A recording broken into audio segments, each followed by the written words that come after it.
Buenas, buenas, ¿cómo andan amigos y amigas de la hora de Hurlingham? Por suerte, otra vez, estamos en la primera temporada, acá con Paula Carabajal, en la tercera entrega, vamos avanzando. ¿Cómo te vas sintiendo con las cámaras? Ya está. Sí, ya. sí. Hola, buenas tardes. Muy contenta. Está la bien. verdad es que vengo muy gustosa. Yo, viste que te decía que la cámara al ser chica es poco invasiva. Tal cual. Uh-huh. Entonces casi después no te das cuenta que está ahí. No, y se hace ameno el ida y vuelta, entonces Bueno, decime, ahí vamos. Primero, ¿cómo has pasado estos días que no nos hemos visto? ¿Bien? Bueno, bien, ¿Tranquilo? bien, bueno, con COVID, pero recuperada. Ah, me acuerdo, sí, con COVID. ¿Qué cosa? Que uno diga todavía estamos arrastrando. Bueno, en realidad el COVID empujó a la gripe. Y dijo, correte que estoy yo ahora, ¿no? Y quizás como hay tantos casos de dengue, no se habla más de COVID, sin Claro. embargo hay COVID, está circulando. Está complicado el tema del dengue, porque hay gente que le pega, caso Sí, de sí, yo tengo una sí. pariente pero tremendamente mal. Escúchame, ¿por dónde vamos a andar transitando en esta tarde de viernes tan linda? Bueno, recordar que venimos comentando de qué se trata el counseling psicológico, cuyo padre, por decirlo de alguna manera, es Carl Rogers, que él creó la orientación, que dijimos que el counseling tiene distintas orientaciones, sí. Una de ellas es el enfoque centrado en la persona, cuyo padre es Carl Rogers. Él crea la teoría de la personalidad, ¿sí? Para explicar este abordaje. Veníamos hablando nosotros un poco en las entregas anteriores de cómo percibimos la realidad, cómo es nuestro marco perceptual, sí, vimos lo que es figura fondo a través de las imágenes, porque de esa manera percibimos la realidad, ¿no? Y cómo muchas veces el fondo, aquello que está allí lejos, que no llegamos a distinguir con nitidez, está como al borde de la conciencia, pero que puede convertirse en figura, podemos traerlo a la conciencia. Eso vimos la última vez con esas imágenes que traje. Sí. Y hoy lo que yo quería compartir con ustedes es la conducta, porque vamos un poco avanzando, ¿no? Claro. ¿Qué función cumple nuestra conducta, la conducta de todas las personas? Bueno, la conducta es el esfuerzo de la persona por satisfacer necesidades, pero dentro del campo perceptual y cómo lo experimenta dentro de su campo perceptual, ¿sí? ¿Por qué? Porque yo puedo tener una necesidad dentro de mi marco perceptual, pero en tu marco perceptual no lo es. Claro. ¿Sí? Habíamos dicho que el marco perceptual son aquellos lentes a partir de los cuales cada uno ve el mundo, conceptualiza el mundo, valora el mundo, es la idea que cada uno tiene, es la mirada que se fue construyendo a medida que fuimos creciendo las personas, ¿sí? Con las experiencias propias y con las experiencias de quienes fueron nuestros educadores. Uh-huh. ¿Eso lo podemos modificar? Sí. Para eso necesitamos autoobservarnos, claro. ¿Sí? Para ver si hay algo de aquello que aprendimos que ya no nos representa y queremos modificarlo. Exacto. De cosas aprendidas que de repente vos pensás y decís, cuando era chico lo aceptaba, pero ahora más de grande me di cuenta de que hay algunas cosas que no me cierran, se dice. Bien, bueno, eso que vos decís dentro del enfoque centrado en la persona se llama actualización. Uh-huh. ¿Sí? La vida es eso que ocurre allá afuera, que desde el punto de vista psicológico la realidad en sí no existe, claro. Existe como la persona la interpreta. Entonces, a partir de ahí podemos ir modificando, que tenemos actualizaciones, porque no pensamos lo mismo a los 10 años que a los 20, que a los 40, que a los 50. Mientras vos decías eso, yo decía, lo interesante de esto, que esto sucede también en situaciones extremas, como por ejemplo, que vas a una guardia y te atiende un médico, pero resulta que ese médico también está afectado por estas cosas. Absolutamente. Y entonces de repente el tipo dice, la persona le cuenta los síntomas que tiene y entonces él configura lo que es un diagnóstico que sería la realidad de lo que él cree que es el paciente, y en eso tenés dos opciones, puede estar acertado o puede estar equivocado. Sí, ¿por qué? Porque sigue un parámetro. Se me ocurrió ponerlo en esa sí, porque situación. también me parece que tiene que ver con la realidad que estamos atravesando, porque muchas veces los diagnósticos son estereotipados, claro, y la persona es individual. Entonces, claro, una misma enfermedad a dos personas la pueden transitar de manera totalmente distintas. Inclusive también, sin ir al ámbito médico, el ámbito de la persona. A mí me pasó una anécdota cortita en un supermercado. Estoy con una persona delante, una señora más o menos de mi misma edad, para no decir mayor, ¿digamos? Entonces estaba viendo todos los dulces y las cosas que te pone, que tienen todos los hexágonos negros, como diciendo no lo comas. Y entonces ella quería agarrarlo y me mira, y yo le digo, no parecería muy bueno, saludable. Me dice, porque yo voy al médico, me dice, y me dice que tengo el hígado graso. Si usted tiene el hígado graso, discúlpeme que me meta, usted no puede tocar esos chocolates que están ahí. Le digo, pero veo que usted lo quiere hacer. El problema es que usted lo quiere hacer, y acá el médico no está, y yo no soy médico. La mujer lo agarró igual. Y entonces dijo que en realidad agarró dos. Entonces dijo que uno se lo iba a comer y el otro se lo iba a llevar al médico, porque ella no estaba convencida de que esos 4 hexágonos que tenía, que decía exceso de azúcar, de grasas, exceso de cosas que no te sirven. Yo decía, ¿cómo la persona en eso y en otras situaciones de la vida cotidiana, en familias donde de repente comen cosas que son para generar obesidad, ¿no? Pero la persona cree que eso está bien, que tiene que comer eso porque siempre lo comió, ¿no? Y que de repente le genera un flor de problema. Y yo creo que ahí hay también una vertiente de trabajo. Sí, lo vamos a ver más adelante, pero lo voy a traer solo para mencionar. ¿Estuve bien adelantarlo? Sí, porque a partir de lo que comentás, esto quería decir. Cuando nosotros hablamos de que la persona lleva adelante actitudes, conductas vinculadas al desarrollo del organismo, también pareciera que siempre es direccional, ¿no? Ese desarrollo, que es positivo, que es para el despliegue. Y no siempre es así. No. ¿Por qué? Porque hay conductas que tienden a la necesidad de la personalidad y no siempre están de acuerdo con la necesidad del organismo. Totalmente, sí. Es decir, que quizás yo soy adicta a los dulces y esa necesidad que tengo de satisfacer la necesidad, valga la redundancia, de comer dulce, es incompatible con mi necesidad organísmica, con mi necesidad de cuidarme la salud. Claro, tu organismo te dice, mirá, si te comes eso, te vas a sentir mal. Estás haciéndole un mal a tu organismo, porque cada organismo... Somos como si fuéramos una destilería con patas, en realidad. Y cada organismo destila cosas diferentes. Hay personas que tienen, yo en mi caso tengo colesterol bajo, coma lo que coma. Qué afortunado. Tengo un afortunado, claro, que sí, ya sé que soy un afortunado, tengo 140, no es nada, ¿no? Y yo lo tengo, por ejemplo, alto, 250 el último análisis. Yo conozco varias personas que de repente son lo que nosotros diríamos flacas o menudas, y vos decís, ¿cómo puede ser que tenga el colesterol tan alto? Sí se cuida en lo que está comiendo, pero por eso cada organismo es totalmente diferente, ¿no? Y uno tiene que pensar, justo en filosofía, una cosa es lo que es realmente y lo que nosotros creemos que es. Claro. Y en este caso tiene que ver, porque hacemos como una disociación, o lo que prevalece es la necesidad de la personalidad. Entonces ahí se produce, ¿no?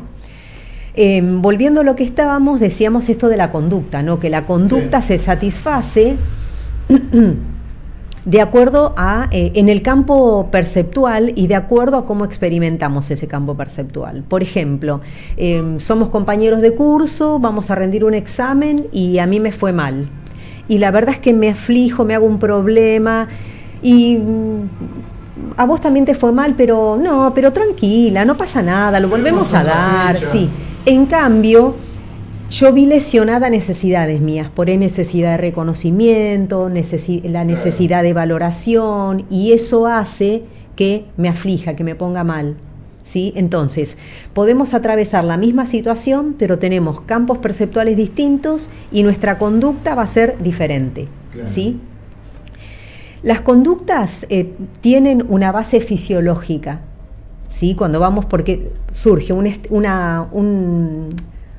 estímulo de afuera, tenemos un estímulo, y nosotros lo captamos como tensión fisiológica. Es decir, un malestar. Puede ser en forma de malestar, de una especie de ansiedad, de inquietud interna. ¿Por qué? Porque es la base de la conducta.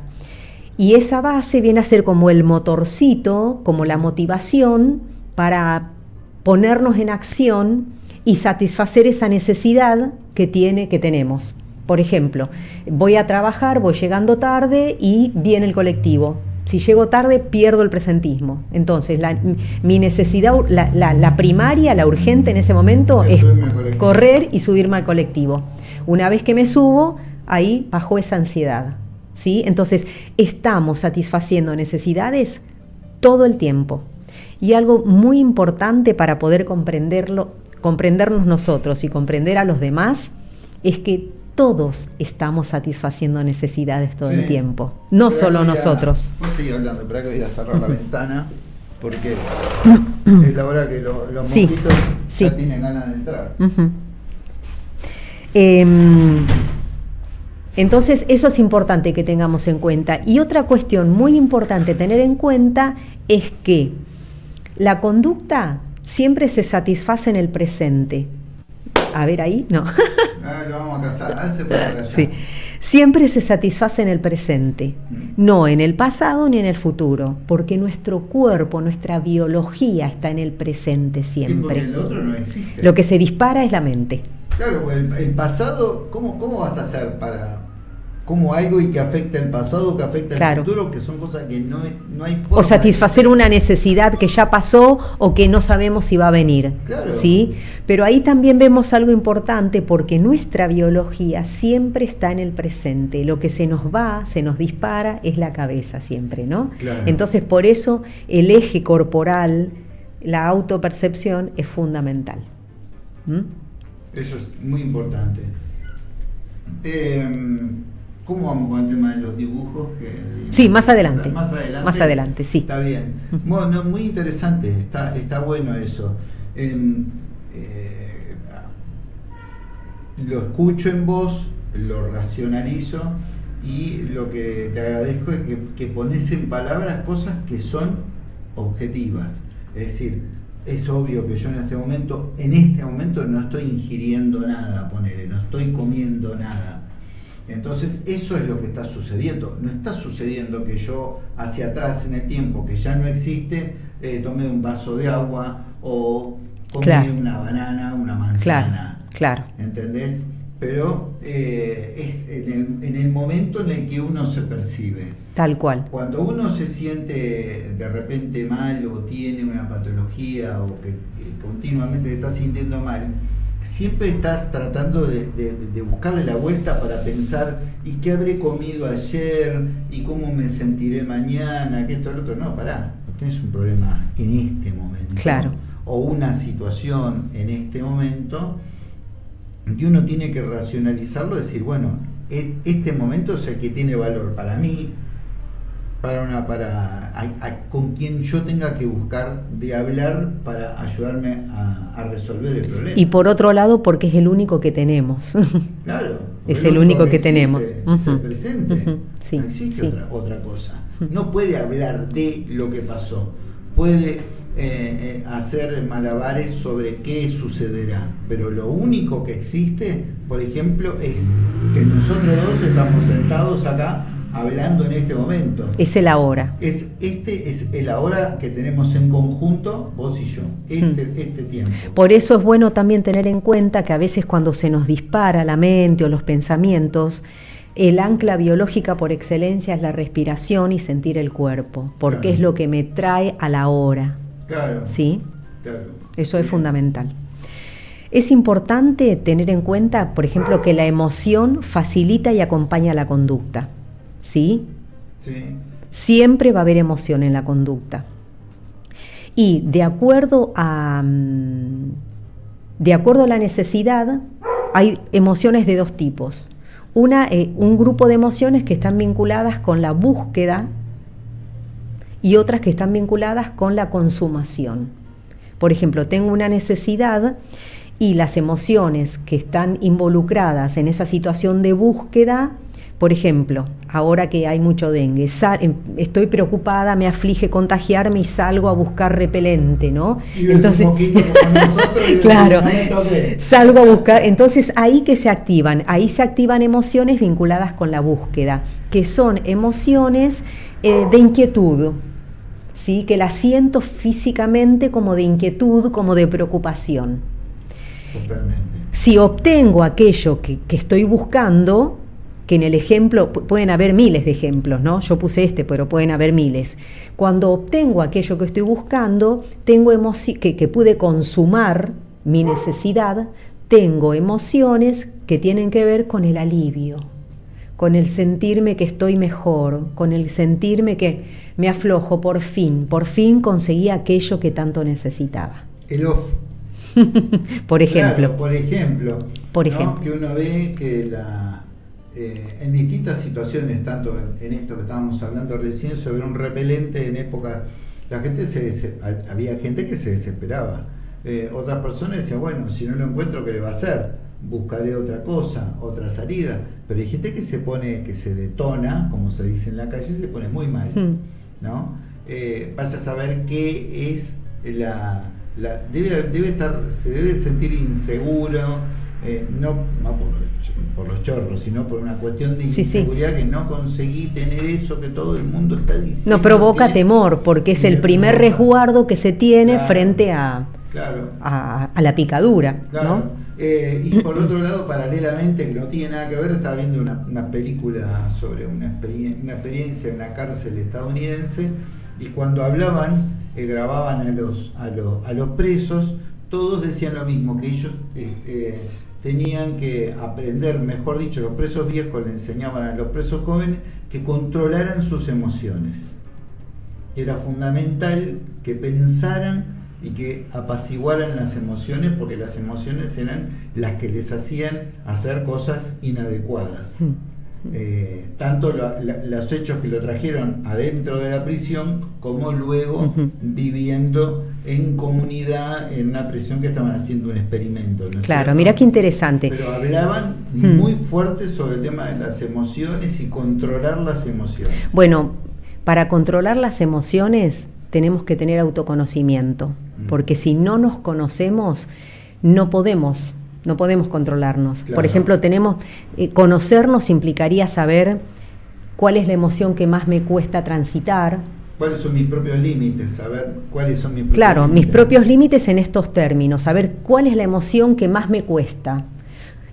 O cuáles son las cosas que me sacan más rápido, que me disparan más rápido la bronca, la ira, que me disparan mecanismos automáticos que hacen que reaccione y no que pueda pensar para recién dar una respuesta, porque no es lo mismo reaccionar que tomarme mi tiempo y brindar una respuesta. Claro. Entonces, para tener una inteligencia emocional, primero tengo que ser capaz de conocerme a mí misma. Como vos decís, cuáles son mis límites, cuál es aquello que me enciende, que me saca. Y aparte, cuáles son, digamos, una vez que yo traspaso mis límites, que los conozco, cuáles son las consecuencias que tengo que sufrir por el hecho de haber traspasado límites con mi actitud, ¿no? Ese también creo que sería uno de los temas ahí a mirar directamente, pero bien difíciles, ¿no? Sí, precisamente porque puede ocurrir de que tenga una conducta desmedida y que después de haber transcurrido, haber pasado esa conducta, me dé vergüenza cómo accioné, pero ya está el hecho consumado, ¿sí? Porque muchas veces cuando no tenemos trabajados en nosotros determinadas emociones, reaccionamos de tal manera que no podemos utilizar la corteza prefrontal, que es la última parte del cerebro que se formó es la más nueva, por decirlo de alguna manera. Entonces actuamos con una parte que es una de las más viejas del cerebro, en donde se encuentran localizadas las emociones, ¿sí? Claro. Que es la amígdala. Cuando no tenemos trabajado las emociones en nosotros y no nos conocemos, es la primera reacción que tenemos. Entonces, no tenemos tiempo a poder pensar nuestras emociones para luego reaccionar.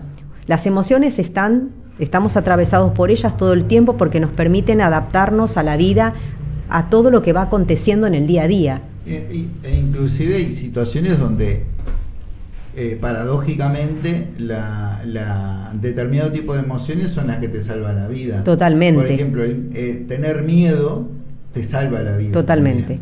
Sí. Es decir, no te salva la vida que vos te creas que podés con todo, ¿no? Sino que te estás poniendo a riesgo. Totalmente. Y no lo sabés Sí. en algunos casos, ¿no es cierto? Sí. El miedo es un buen consejero. El miedo hay que... muchas veces es un buen consejero, porque si tenés miedo quiere decir que sabés qué te puede pasar. Es una advertencia, ¿no? Es una advertencia. Y muchas veces el primer indicador de que algo no nos agrada o que nos da miedo es el cuerpo. Lo que ocurre es que no estamos educados para escucharlo, pero es el primer indicador. El primer indicador, antes de que surja el razonamiento, lo cognitivo en nosotros.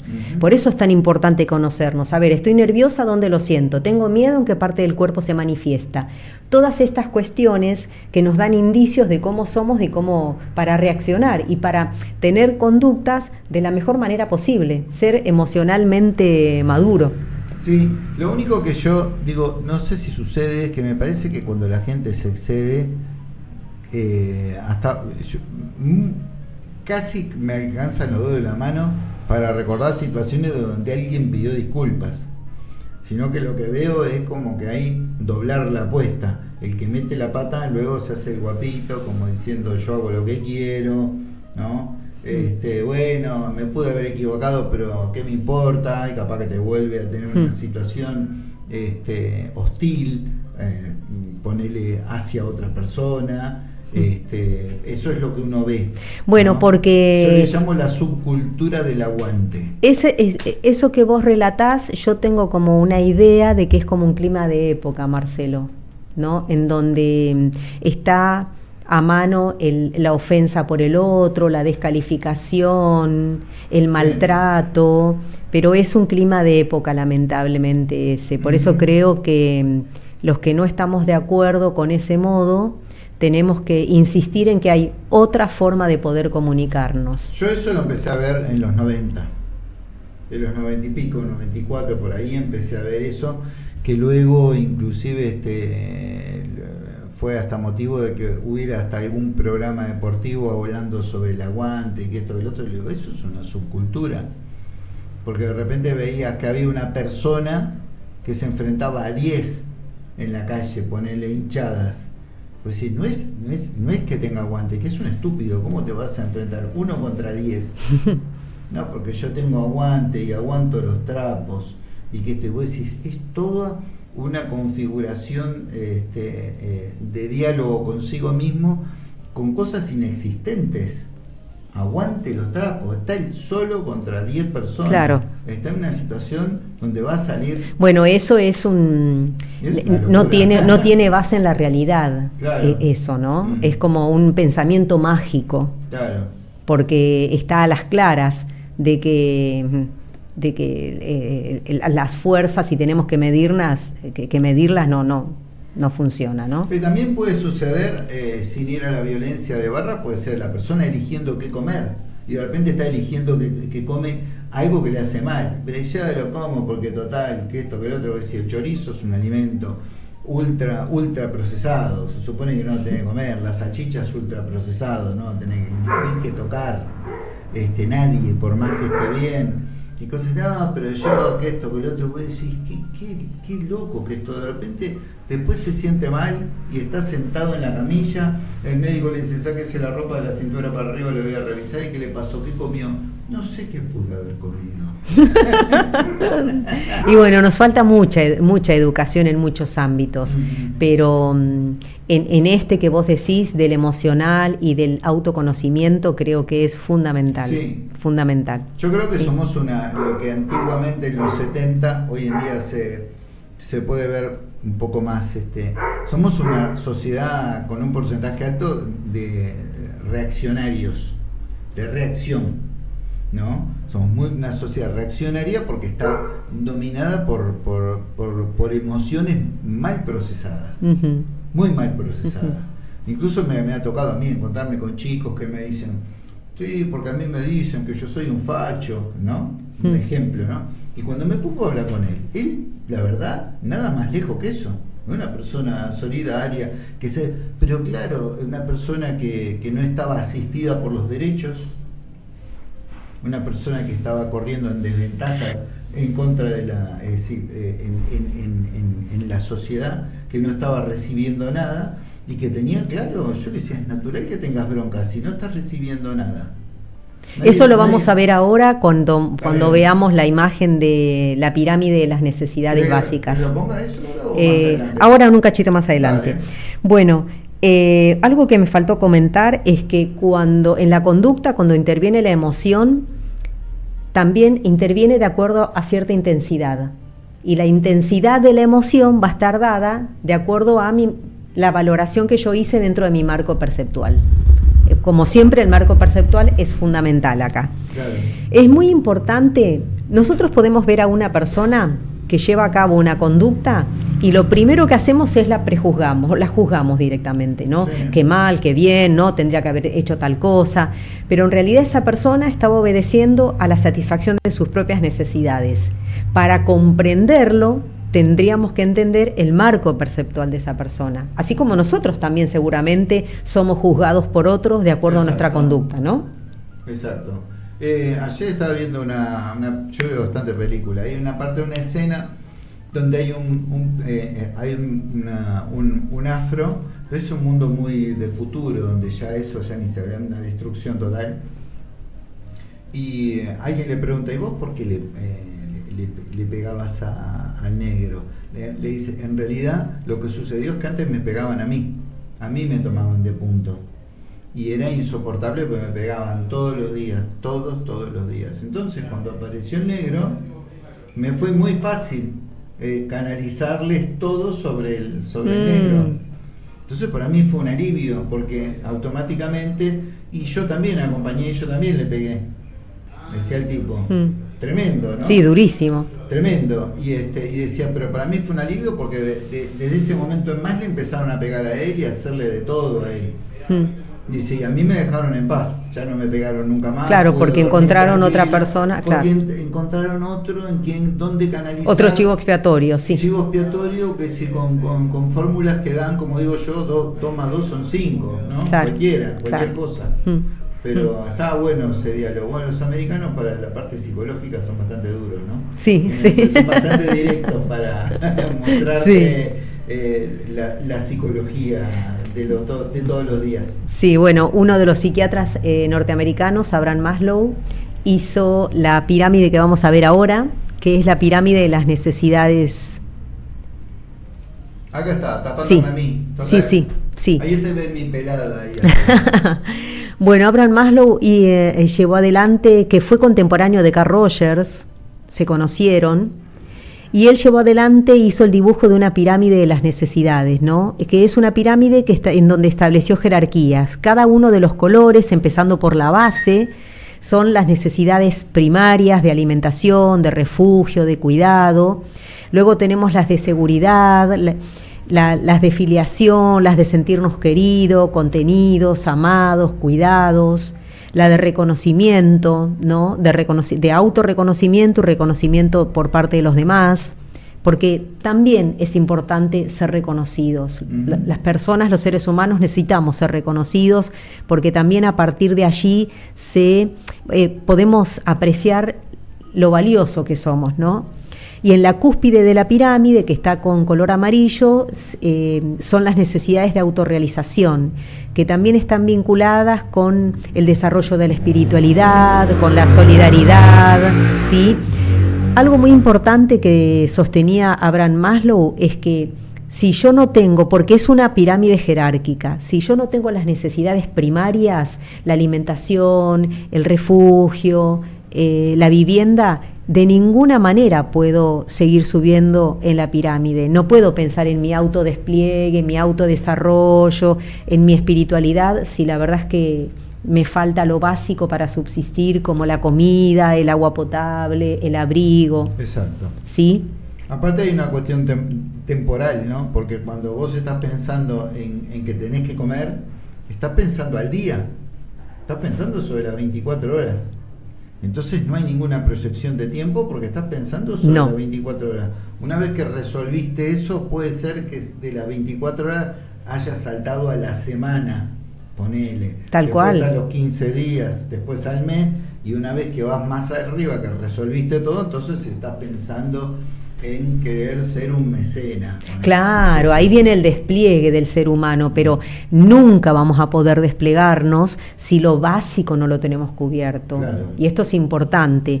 Todas estas necesidades las tenemos todas las personas y en búsqueda de ellas vamos todos los días de nuestra vida. Claro, más bien, apago el... Sí. ¿El prendo el otro o no? Sí. Ahora vamos a ver también, porque venimos viendo sobre la conducta y las emociones, y acá tenemos... Lo voy a agrandar un poco Ah, más. buenísimo, buenísimo. Ahí está. Este diagramita yo lo formulé a partir de un neurólogo que es Richard Lazarus, que él hablaba también de cómo la emoción va operando o está siempre presente, por ejemplo, ante una situación de estrés. Que el estrés no necesariamente tiene que ser el estrés que nos agobia, sino el nerviosismo cotidiano para resolver alguna cuestión, ¿sí? Claro. Entonces, él hablaba de que hacemos una valoración cognitiva, es decir, que pensamos, ¿sí? Por ejemplo, ante un estímulo que nos ocurre, hay una valoración cognitiva de tipo primaria, que es automática. ¿Qué quiere decir? Que se dispara sola. Ni siquiera nos damos cuenta, porque todo este circuito ocurre en milésimas de segundos. ¿Se puede buscar un ejemplo para eso, aunque es un ejemplo básico? Sí, lo terminamos ahí de configurar y pensamos el ejemplo. Entonces, decimos que ante un estímulo, ahí vemos al hombrecito que como que con un signo de interrogación, ¿no? Aunque esto es automático. Entonces, me concentro en la situación, pero esta primer parte más que nada es de tipo biológica, de tipo corporal, por decirlo de alguna manera, en donde intervienen memorias emotivas que tuve. Por ejemplo, cómo afronté esta situación en algún otro momento, ¿no? Está bien, se entiende. Si me dio resultado o no. Entonces, eso lo voy a tomar. Luego viene la valoración de tipo secundaria, que es cognitiva, netamente, ¿sí? Y acá, ¿qué se pone de manifiesto? ¿Cognitiva es el conocimiento? Cognitiva es lo que yo puedo pensar, lo reflexivo, lo intelectual. Está bien. ¿Sí? Entonces, ¿qué se pone acá de manifiesto? ¿Cuáles son mis herramientas de afrontamiento? Es decir, ¿tengo lo suficiente para afrontar esta situación? ¿Tengo herramientas? ¿Puedo hacerlo? Porque lo que omití decir es que cuando se produce la valoración primaria, lo que pienso, que es instantáneo prácticamente, es cómo me afecta esta situación en mi vida. Claro. ¿Sí? ¿De qué manera me afecta? Y si me afecta mucho, me afecta poquito, ¿cómo me afecta? Y una vez de tener la respuesta de esta primera pregunta, viene la segunda pregunta. ¿Tengo las herramientas para afrontar esta situación que me está ocurriendo ahora? Claro. ¿Sí? Voy a dar un ejemplo personal. A mí me ocurrió que mi mamá estuvo muy enferma y al principio, que sería la valoración primaria, ¿no? Corporalmente yo lo sentí agobio, tristeza, malestar. Y claro, fue tu mamá. Claro. Y por el cuadro que tenía, cuando hice la valoración secundaria sobre qué recursos yo tenía para afrontar la situación, me di cuenta que no los tenía. ¿sí? Ahí en la valoración secundaria también interviene hasta cuestiones vinculadas con el autoestima, ¿sí? Pero hay situaciones que exceden de tal manera que uno se encuentra como desprovisto de recursos, no saber qué hacer ante la situación. Por eso decía, en la valoración primaria nosotros evaluamos cuánto me afecta, porque hay situaciones que por ahí ocurren pero no me afectan demasiado. Claro. ¿No? Entonces, bueno, la resuelvo con cierta tranquilidad, sin demasiada preocupación. El tema de salud es un tema central. Sí, el tema de salud es un tema central. Es un tema central. Sí, por ejemplo, se me rompe el celular. Capaz que no es algo que me afecta demasiado. Entonces, bueno, lo resuelvo sin tanta vuelta. Sí voy a tener que hacer una inversión que quizás no contaba con ese gasto, pero no es algo que podemos decir comparado con la salud, ¿no? Pero no un familiar directo se enferma y entonces es una caja de preguntas donde uno dice, ¿y cómo será esto? ¿Y cuál será la mejor decisión que yo tengo que tomar? Tal cual. ¿Estaré preparado para encarar esto? No, me da miedo, mejor llamo a algún pariente que se maneja mejor, o ese tipo de cosas suceden, ¿no? Sí, exactamente. Entonces, ¿qué pasa frente a esto? ¿Sí? Este circuito se da en milésimas de segundo. Es impresionante nuestra biología, es absolutamente perfecta. Uh-huh. De hecho, la valoración primaria se da, que sería la primera, que tiene que ver más con lo que sentimos a nivel biológico, casi es tan rápido que casi no lo advertimos. Cuando yo hice la valoración de cuál es mi nivel de afrontamiento, si tengo recursos para llevar adelante esta situación, no puedo leer muy bien. ¿Se podrá agrandar un poquito más, Marcelo, la imagen? Sí, yo. Tengo una sensación de que controlo la situación. Si yo me doy cuenta que para lo que pasa puedo afrontarlo, emocionalmente me encuentro que tengo control para esa situación. Entonces la intensidad de la respuesta emocional baja, ¿sí? Baja la tensión, baja el miedo quizás que me provocó, baja la ansiedad inicial, claro, porque siento que lo puedo controlar, que lo voy a afrontar, ¿sí? Miren cómo intervienen las emociones en todo lo que es la conducta y las decisiones, sí, ¿no? Sí, eso, pero tal cual. Sin embargo, frente a esto que ocurre, frente a este estímulo, si tengo la sensación de que no cuento con las herramientas para afrontar... Espera que lo pongo en pantalla completa. Ah, bueno. Así lo... Buenísimo. Ahí lo ves. Perfecto. ¿Qué va a ocurrir? Si pienso que no tengo las herramientas para afrontar, siento pérdida de control. Entonces, frente al descontrol, al no poder hacer o al no saber qué hacer, ahí la activación es sube de nivel, ¿sí? Se incrementa. Entonces, se activa la respuesta fisiológica. Vamos por más, ¿sí? Es decir, que ese motorcito emocional se activa aún más para ir en búsqueda de la respuesta que necesito para afrontar. Claro. Y ahí uno está regalado, en el sentido que depende de qué trabajo tengas sobre tus emociones. Muy bien, Marcelo. Porque si son malas vas a escalar muy mal. Sí. Pero mal. Para cualquier lado puede salir. Y si hiciste un trabajo, como vos dijiste, introspectivo, de conocimiento interno, tenés posibilidades, sí, tal cual, ¿no?, de que la cosa pueda estar más racionalizada. Exacto, porque frente a situaciones límites, cuando no tenemos trabajo sobre nosotros, por lo general estas situaciones nos desarman. Entonces nos encontramos con que no podemos resolver, no encontramos el camino para la respuesta, para satisfacer esa necesidad, no podemos con nosotros y mucho menos podemos con la persona con la que nos tenemos que responsabilizar. Sí, totalmente. Totalmente. Por eso es tan valioso el trabajo sobre sí, yo insisto siempre en eso, ¿no? Y el counseling en este sentido es una manera de acompañar mucho el autoconocimiento. Yo me acuerdo por haber trabajado en emergencias, ¿no? Y de repente atender emergencias y luego tener que estar cerca de parientes, un accidente de tránsito, de repente vienen los parientes, entonces vos ves cómo la gente reacciona y qué cosas servían de esa reacción y qué cosas no. Mayoritariamente no servía nada. Lo único que veía era un grito, el desborde, un desborde absoluto. Y yo estaba del otro lado del mostrador atendiendo al paciente y de repente en Piedra del Águila me tocaba que tenía que pedir auxilio al delegado de la UOCRA para que me sacaran gente de adentro de rayos X, pero le digo, tengo que hacerle radiografía ya y hacer un montón de cosas porque están esperando y tengo a la gente abrazada del cuerpo y metida ahí adentro, es un despelote. Sí. Le digo, sí. Entonces le digo, vos te das cuenta que se está demorando la atención de la persona porque estaba un desborde terrible.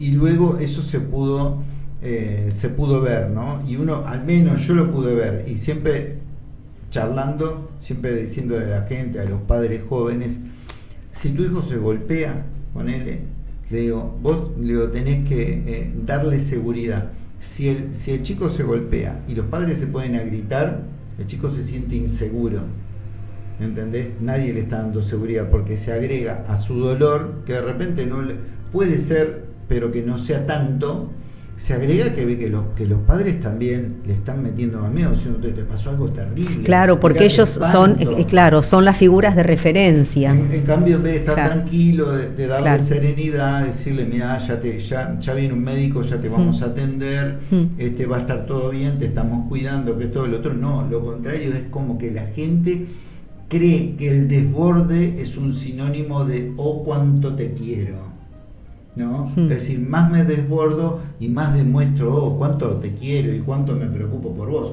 Y para mí todo eso no sirve. No sirve cuando alguien tiene un problema. Tiene que racionalizar. Sí, no sirve para nadie, creo.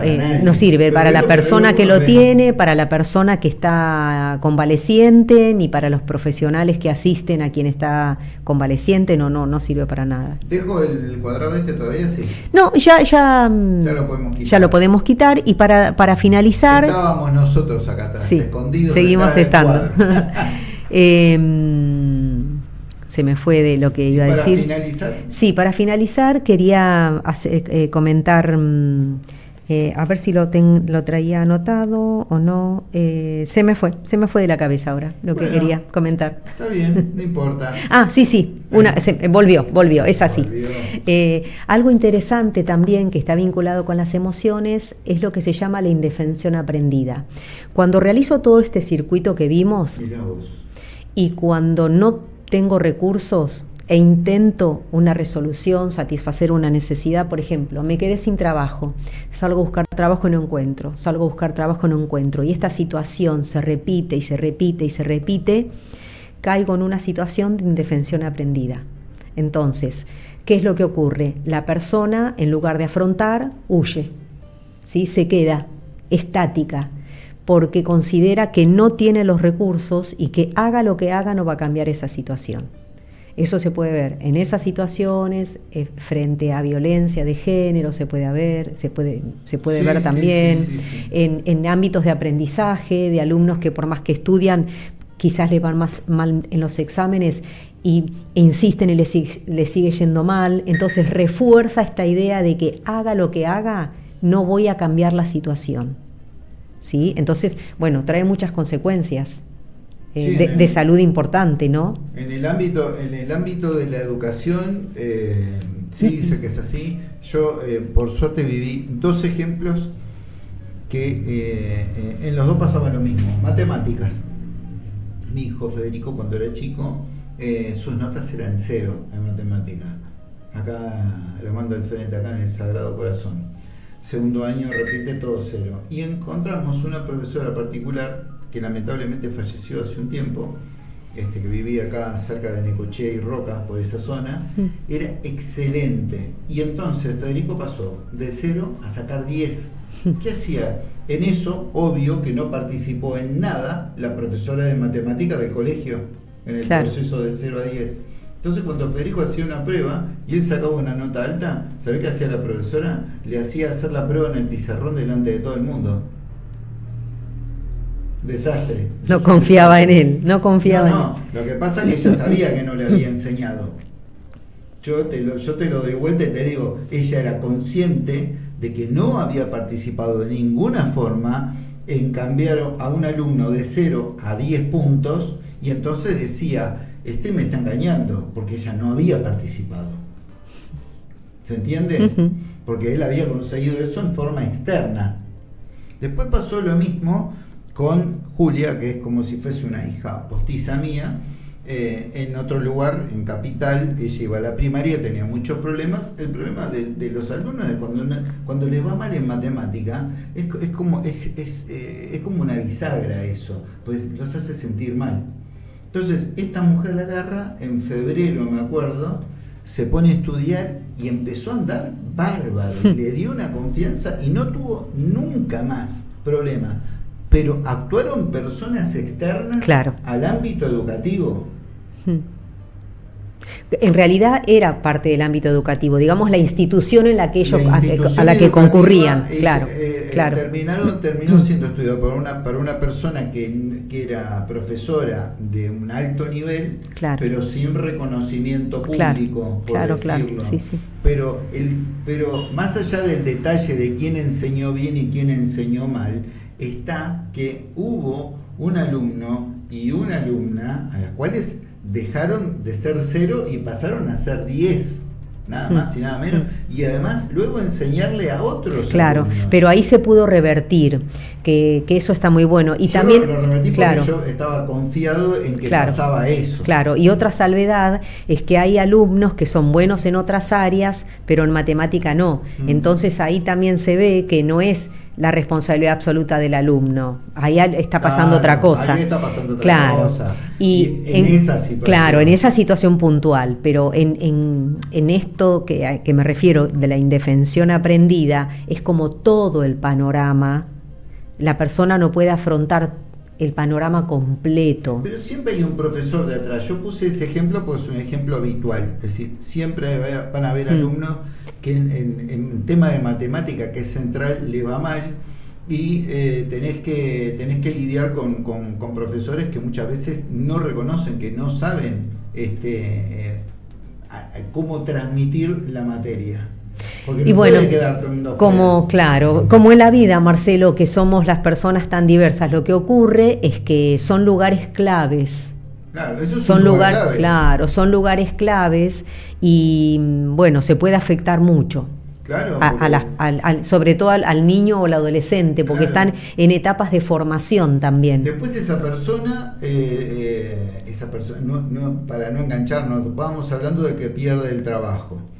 Ahí hay mil cosas, hay que ver qué tipo de qué trabajaba, si había logrado ser una mano de obra calificada, si tenía formación terciaria o universitaria, ¿no es cierto? Sí. Para ver qué más posibilidades tiene, porque ponele al día de hoy, en este momento, es decir, como digo yo, no hay que hablar del futuro sobre eso, el trabajo y la tecnología están cambiando en este momento que nosotros estamos hablando.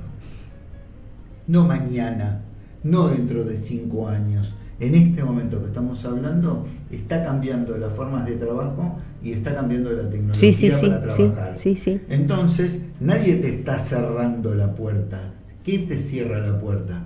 Que no te brinden las herramientas para estar apto. Claro, de capacitación, para un cambio que no se va a dar. Lo terrible es que no se está dando dentro de 5 años, se está dando en este momento. Sí. Entonces, ¿cómo se siente la persona?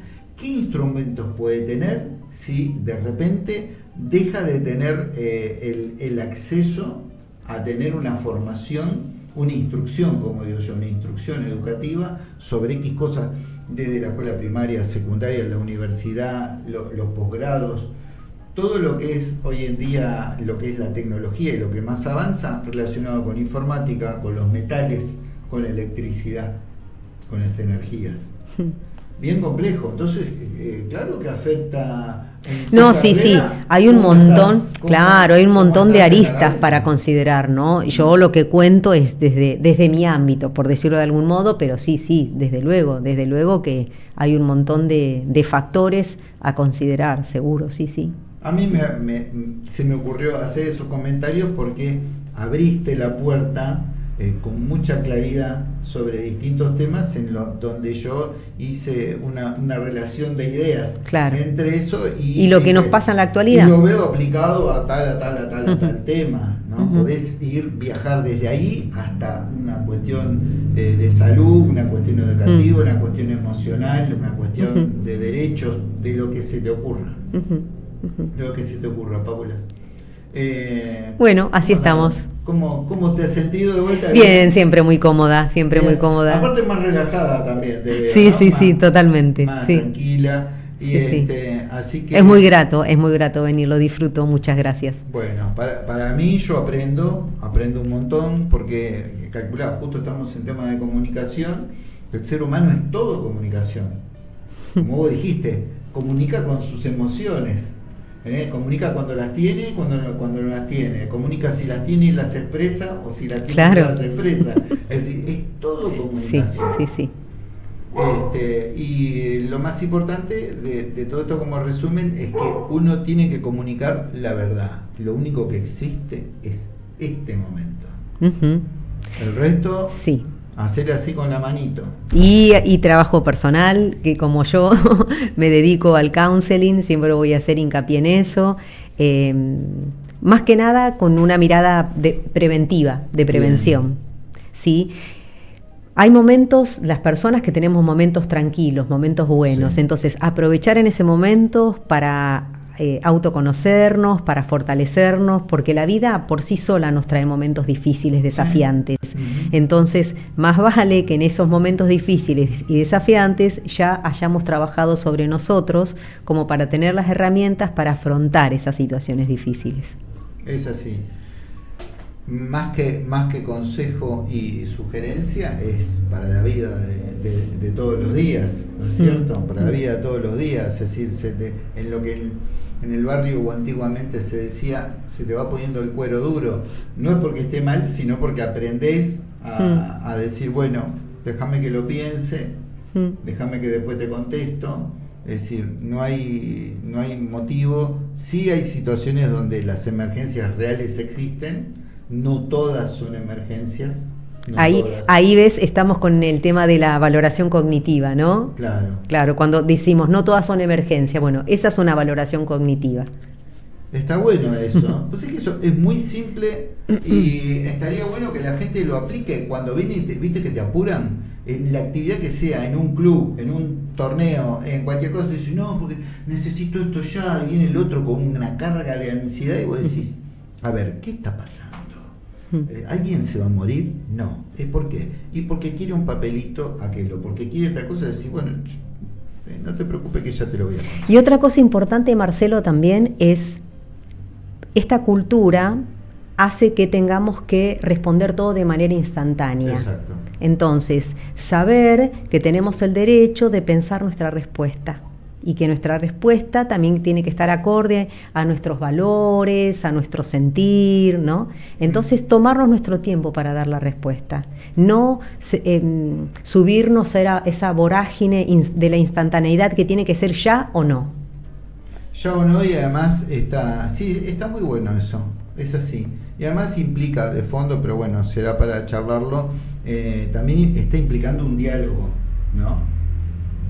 Porque el otro, si viene te apura porque quiere algo ya, es decir, el otro ¿qué hace? Quiere desligarse la responsabilidad y te tira el paquete y te dice, vos verticalmente decí.